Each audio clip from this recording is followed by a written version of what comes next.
If you're enjoying Bradbury 100, please check out my other podcast, Science Fiction 101, in which we explore the past, present and future of science fiction. Find it at 101sf.blogspot.com. And head over to YouTube to find my Bradbury 101 series, in which I look at Ray's books and movies.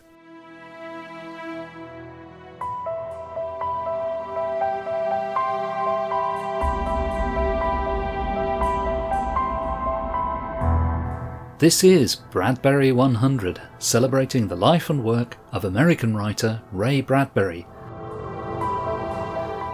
I'm Phil Nichols of bradburymedia.co.uk. Hello and welcome to another Bradbury 100. As you probably know, I have another podcast which is called Science Fiction 101, and on that podcast, about once a year, we review an old science fiction magazine. And these are quite fun and interesting because you get to see not only some interesting stories that you may never have read before, but you get to see what the science fiction field was like in times past. And sometimes it's things like the ads and the letter columns that are more interesting than the stories. Anyway, it occurred to me that I've never done an episode of Bradbury 100 where I review a magazine. I keep mentioning magazines because many of Ray's stories first appeared in magazines, but I've never done an episode where I review a science fiction or fantasy magazine. Until now. So I thought I would review an issue of the Magazine of Fantasy and Science Fiction from May 1963. Now that seems like a rather random choice, doesn't it? Well, there's a good reason for reviewing that particular issue, and it's because that was a special author issue. It was a Ray Bradbury issue. It had Ray on the cover, it had his actual face, well, a painting, on the cover. It included 2 stories by Ray which had never been published before, and it included some articles about Ray. So it's a kind of a tribute issue. In the show notes, I'll give you a link to an online copy of the magazine on the Internet Archive, where you can view it on a computer screen or a mobile device, and you can also download it as a PDF, which is, I think, the best way to enjoy it, because you can view it on a tablet and carry it around with you, just like a real magazine. The fun thing about the Magazine of Fantasy and Science Fiction is that it's a digest magazine, and that's just about the right size to be displayed well on a typical tablet. Okay, let's take a look then at the Magazine of Fantasy and Science Fiction from May 1963.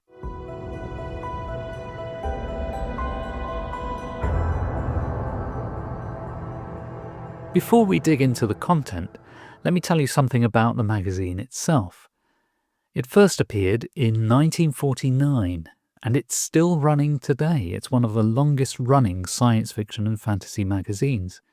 It's known commonly as F&SF, a handy abbreviation, and over the years it's gone through a number of editors, and the magazine has picked up numerous awards. The editors have won awards. The stories it's published has picked up many awards. And the establishing editors were Anthony Boucher and J. Francis McComas. They edited right from the beginning through to the late 1950s. McComas dropped out because of ill health, but Boucher carried on his own for a couple of years until 1958. Then Robert Mills took over, and 4 years later, Avram Davidson took over. Davidson was himself a well-liked writer of fantasy, science fiction, crime fiction, and he was a multiple award-winning author. And he only stayed on board for 2 years before he was replaced by Joseph Furman and then his son, Edward Furman. And Ed Furman remained the editor for decades. He was the longest-running editor of the magazine. But with this 1963 issue that we're going to take a look at, we're back in the reign of Avram Davidson as editor. And one of the things he introduced was the idea of the author issue. Most issues of fantasy and science fiction just published a range of short stories and a few non-fiction articles for good measure. But in 1962, Davidson published a Theodore Sturgeon special issue. Now, Sturgeon was a writer who was approximately contemporary with Ray Bradbury, just a few years older, and established as a leading writer of American science fiction and fantasy just a few years before Ray had his big breakthrough. And Ray was very much influenced by Sturgeon's use of language. Sturgeon was one of the most literate of science fiction writers. He rose up through the pulp magazines, but he was far from being a pulpish writer. Sturgeon was a very imaginative and creative writer, very poetic. Now, presumably, the Sturgeon special was a success because the following year, Davidson did a Bradbury special issue, and that's the one we're looking at, this May 1963 issue. Incidentally, after Davidson stepped down as editor, the magazine continued to publish author specials from time to time, and among the authors honoured in this way in future issues were Isaac Asimov, Fritz Leiber, Poul Anderson, James Blish, Frederick Pohl, Robert Silverberg, Damon Knight, Harlan Ellison, Stephen King, Lucius Shepard, Kate Wilhelm, Barry Malzberg, Gene Wolfe, and David Gerrold. I think that's probably an exhaustive list. Fine coverage of the field there, although I do find it somewhat awkward that the only female author represented, Kate Wilhelm, only got a tribute issue as recently as September 2001. Why did it take so long to recognise women writers? Anyway, the magazine of fantasy and science fiction was one of the most likely venues where you would find a Bradbury story. His stories appeared in the magazine about 20 times over the years, from the 50s right through to the early 2000s. They did occasionally reject Bradbury stories, and most famously, Ray's dinosaur hunting story, A Sound of Thunder, was rejected by the magazine of fantasy and science fiction back in the 1950s. Let's take a closer look now at this Bradbury special issue. Well, the first thing you see, of course, is the cover of the magazine, and on the cover is this beautiful painting by Joe Mugnini. Now, Mugnini, you will know as the artist who regularly illustrated Ray stories. He did a number of covers for Bradbury books. He did the line drawings that appear in The October Country and The Golden Apples of the Sun. He also did illustrations for Ray's stage productions. This cover painting for this issue of fantasy and science fiction shows a pensive Ray Bradbury in the foreground, holding a pencil near to his chin, and he's surrounded by fantastical things. In front of him there's a sort of a centaur creature, and behind him there's a strange city with a rocket ship in front of it, which we might assume to be somewhere on Mars. There's a dinosaur, there's a newspaper man, a man made of newspaper, in flames, the character from the cover of Fahrenheit 451. In the sky, there's the planet Mars with its canals, and directly behind Ray there's a tattooed man, the illustrated man we assume, and flying in the sky with big leathery wings. Ooh, is that Uncle Einar, or Enar, depending on how you choose to pronounce it? And there's another winged character that looks more like Icarus. So we might imagine that to be from Ray's story Icarus Montgolfier Wright. And there are a few other things in there as well. We might call them Easter eggs. Take a look, see what else you can spot. If you happen to own a copy of the book Bradbury, An Illustrated Life by Jerry Wiest, you will have seen this same painting on the cover of that book. It's the same cover art. The colours are slightly different because presumably the printing process is different. But the most striking thing about the cover of the book is that the painting is flopped over the other way. Ray is to the left of the cover, whereas on the fantasy and science fiction version, he's on the right of the cover. Now, I don't know for certain which one is correct, but I take some clues from the painting itself. On the cover of the book, Bradbury, An Illustrated Life, the newspaper man on fire from Fahrenheit 451 has his left arm over his face, which is how he appears on the cover of Fahrenheit 451. On the cover of the magazine of fantasy and science fiction, he's the wrong way round. So I'm tending to think that the cover on the Wiest book is the right orientation. But I don't know for sure. If you happen to know which is the correct orientation, do let me know. Okay, let's turn the page and have a look inside the magazine. From the table of contents, we can see that it is essentially a regular monthly issue of fantasy and science fiction, and it publishes a number of writers, not just Ray. You'll find stories by John Jakes, J.G. Ballard, a poem by Doris Pitkin Buck, non-fiction articles by Isaac Asimov, who was the science columnist, and Avram Davidson, the editor, who was also the book reviewer. So it is very much a standard issue of the magazine of fantasy and science fiction. But right at the front of the magazine, there is this special Ray Bradbury section, which begins with an introduction by the editor, more or less placing Ray's work in context and saying some very fine words. Davidson talks about the arguments as to whether Ray's stories are science fiction or fantasy or science fantasy or whatever. And he says, well, that doesn't really bother him. It's got nothing to do with why we read Bradbury. Davidson writes, the difficulty of classifying him, the very richness of his talents, perhaps even a measure of envy at the extent of his unparalleled success, have tended to obscure, to some, the great and genuine contribution which Ray Bradbury has made to our field and to our time. Davidson also points out that to the world at large, or that portion of it which does not move its lips when it reads, science fiction means Ray Bradbury. Now this really captures Ray's position in 1963. He's already published his major works by this point. The Martian Chronicles, The Illustrated Man, Fahrenheit 451, Dandelion Wine, Something Wicked This Way Comes. All of these books that are generally considered to be Ray's greatest works, they're already out. When this tribute issue was published, Ray was 42 years old. It's possible to the reader back in 1963 that Ray was on the brink of further success.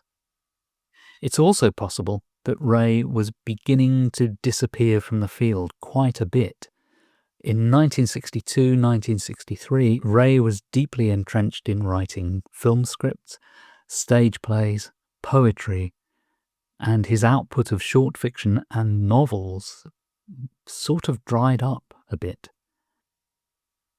But what the reader back in 1963 could not have known is that, well, Ray was 42, but he would go on to live for more than 42 years more.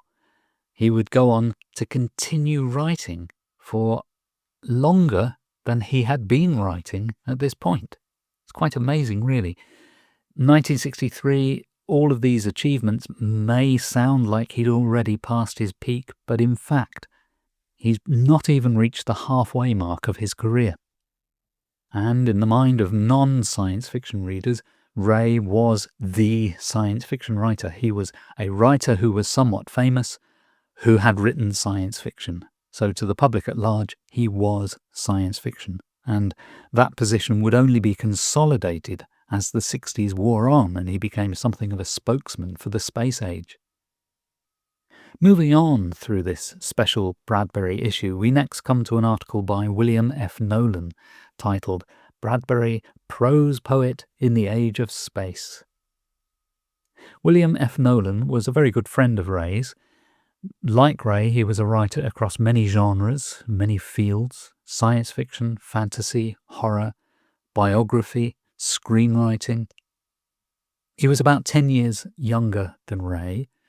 Today, he's perhaps best known as the co-author of Logan's Run, a very successful science fiction novel in the 1960s, which was made into a famous movie in the 70s and a not-so-famous TV series a few years later.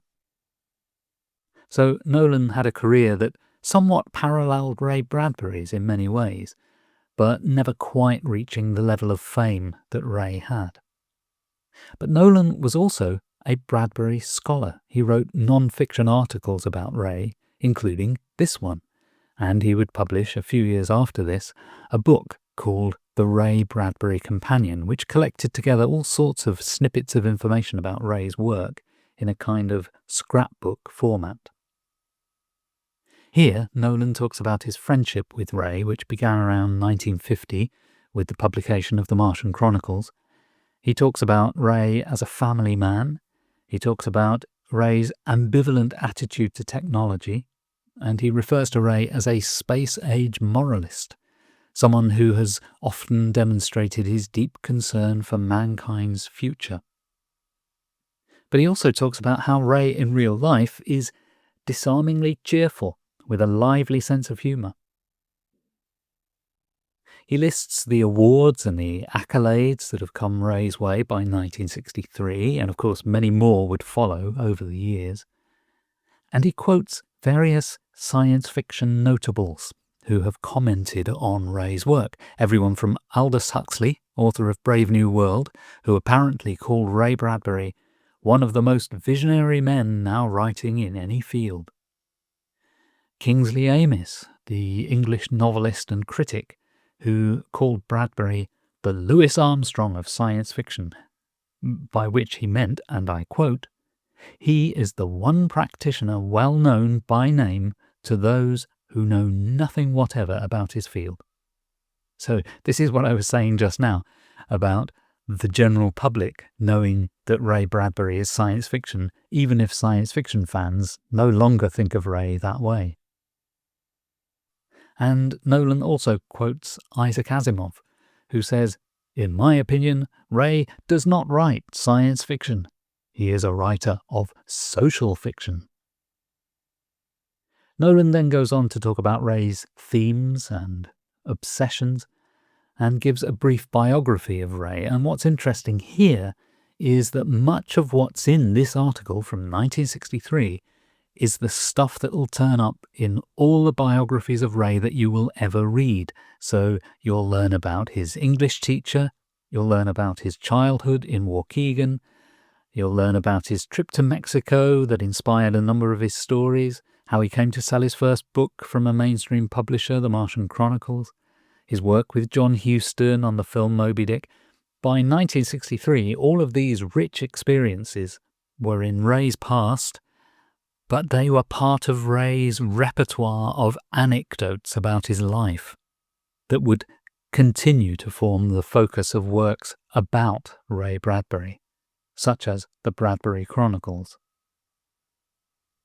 Nolan also provides a quite comprehensive bibliography of Ray's works, which makes this issue of the Magazine of Fantasy and Science Fiction a very useful reference work, and one that wasn't really superseded for a decade.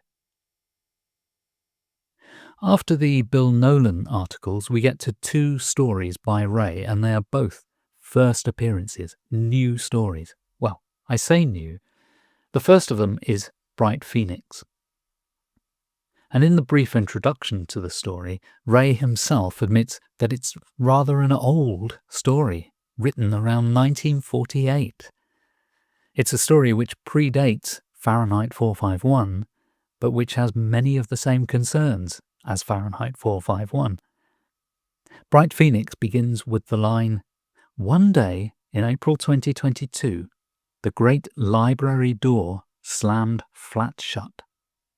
Thunder." And then we learn about these book burners, these, well, you might call them firemen who go around burning books. Bright Phoenix really is like an extract from Fahrenheit 451, yet it predates Fahrenheit by at least 5 years. Readers in 1963 would, I'm sure, have found that rather curious, to see a story from the past that so mirrors the more famous work, Fahrenheit 451. Nowadays, you can find Bright Phoenix in a couple of Ray's books. It's in Match to Flame, which is the book that gives an account of the birthing of Fahrenheit 451, and all the predecessor stories that led up to it. And Bright Phoenix is also in Pleasure to Burn, which is essentially the same book as Match to Flame, but with some of the contents reshuffled and some parts removed. And Bright Phoenix is in Bradbury Stories, 100 of his most celebrated tales. That's one of those very thick compendium volumes. To a more casual Bradbury reader, the chances are the only place you would come across that story is in Bradbury Stories. And in there, it has no context. There's nothing there to tell you that it's from 1948. So anyone reading it there is likely to think that, well, that's just another retelling of Fahrenheit 451. And of course, it's not a retelling of Fahrenheit. If anything, it's a pre-telling of Fahrenheit 451. The second original Bradbury story in this special issue of Fantasy and Science Fiction is To the Chicago Abyss, which is an interesting post-apocalyptic story which focuses on remembrances of the past and references to the past. At the heart of it is a man who remembers things for people, things that no longer exist in this post-apocalyptic world. To one man he says, 1970, you must have been a baby then. They still had Butterfingers then, in bright yellow wrappers, Baby Ruths, Clark bars in orange paper, Milky Ways, swallow a universe of stars, comets, meteors. So this is Ray taking elements of popular culture and elevating them to the level of vital oral history in a culture where most record of the past is lost. In the introduction to this pair of stories, Bright Phoenix and To the Chicago Abyss, Ray says, Bright Phoenix deals with a book-burning future with an intellectual solution to the problem. It is a more grandiose scheme and project. Chicago Abyss deals instead with the mediocre, the things not needed but needed, not missed but missed, the much more day-to-day quiet need for junk. So it's a fascinating pairing of stories, this. And I wouldn't say that either of them is considered an absolute classic today, but To the Chicago Abyss, I think, is certainly a very rewarding piece that stands on its own 2 feet. Bright Phoenix is okay as well, but it's of interest mostly because it's some kind of mirror reflection of Fahrenheit 451.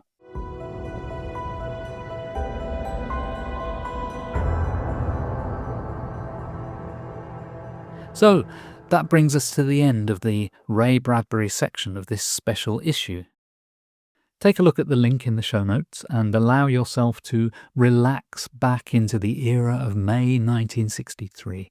And while you're there for the Bradbury content, do also take a look at the other stories that surround the Bradbury material. That'll give you some indication of the context in which Ray's work was presented back in those days. I hope you've enjoyed this blast from the past, this quick time travel to 1963, and I hope you'll join me again for another Bradbury 100.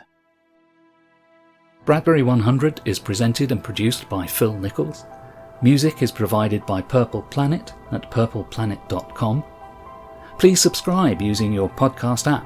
You can find us on Spotify, Apple Podcasts, and all good podcast places. And please also check out my YouTube series, Bradbury 101, and my other audio podcast, Science Fiction 101. For information on all of these, head to bradburymedia.co.uk.